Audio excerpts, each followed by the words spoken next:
Assalamualaikum warahmatullahi wabarakatuh. Kembali lagi dengan saya Ajrul Arham. Di sini saya akan menjelaskan kembali tentang bisnis dalam konteks global. A. Pengertian bisnis global. Bisnis global menurut Close, Stead, dan Lowry tahun 1996 yaitu jumlah seluruh kegiatan yang diorganisir oleh orang-orang yang berkecimpung dalam bidang perniagaan dan industri yang menyediakan barang dan jasa untuk kebutuhan mempertahankan dan memperbaiki standar kualitas hidup mereka, sehingga menjadi sebuah sistem tunggal yang saling bergantung dalam perekonomian dunia. B. Timbulnya bisnis internasional. Timbulnya bisnis internasional dilatar belakangi oleh beberapa faktor sebagai berikut.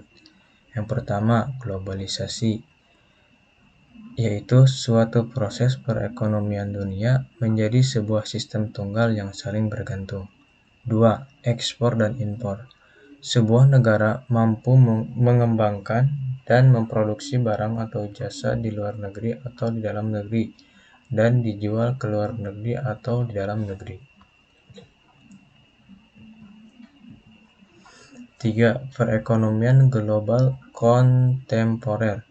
Perdagangan dalam konteks waktu bahwa di masa lalu banyak negara mengikuti kebijakan ketat untuk melindungi bisnis dalam negerinya.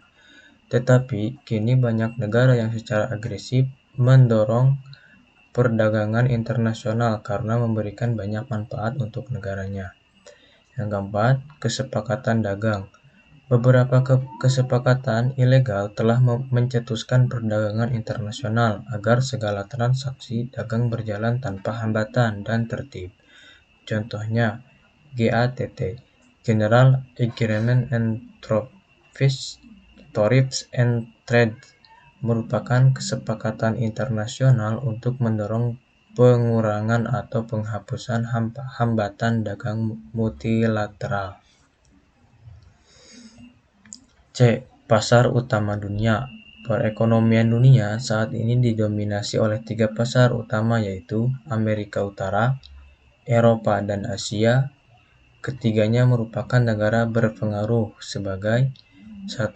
Rumah perekonomian terbesar, 2. Korporasi multinasional terbesar, 3. Pasar finansial paling berpengaruh, 4. Dan konsumen berpendapatan terbesar di dunia. D. Bentuk-bentuk keunggulan kompetitif. I. Keunggulan absolut terjadi apabila suatu negara dapat memproduksi suatu barang dengan harga yang jauh lebih murah dan dengan kualitas yang lebih tinggi bila dibandingkan dengan negara lain. 2. Keunggulan komparatif terjadi apabila suatu negara dapat memproduksi suatu barang secara lebih efisien atau lebih baik dari barang-barang lainnya. 3. Keunggulan bersaing nasional. Pada dasarnya, keunggulan bersaing nasional berasal dari 4 kondisi, yaitu kondisi faktor, kondisi permintaan, kondisi terkait dan pendukung, dan strategi struktur dan persaingan. Neraca ekspor-impor. Neraca perdagangan atau balance of trade merupakan total nilai ekonomi seluruh produk yang diimpor dikurangi dengan total nilai ekonomi seluruh produk yang diekspor. Defisit dan surplus perdagangan. Defisit perdagangan terjadi apabila ketika impor suatu negara melebihi nilai ekspornya, sedangkan surplus perdagangan terjadi apabila ekspor suatu negara melebihi nilai impornya. 3. Neraca pembayaran atau balance of payment merupakan arus uang yang masuk ke dalam atau keluar dari suatu negara. 4. Nilai tukar atau exchange rate merupakan nilai pertukaran antara mata uang satu negara dengan mata uang negara lainnya. 5. Nilai tukar dan persaingan. Perusahaan yang menjalankan informasi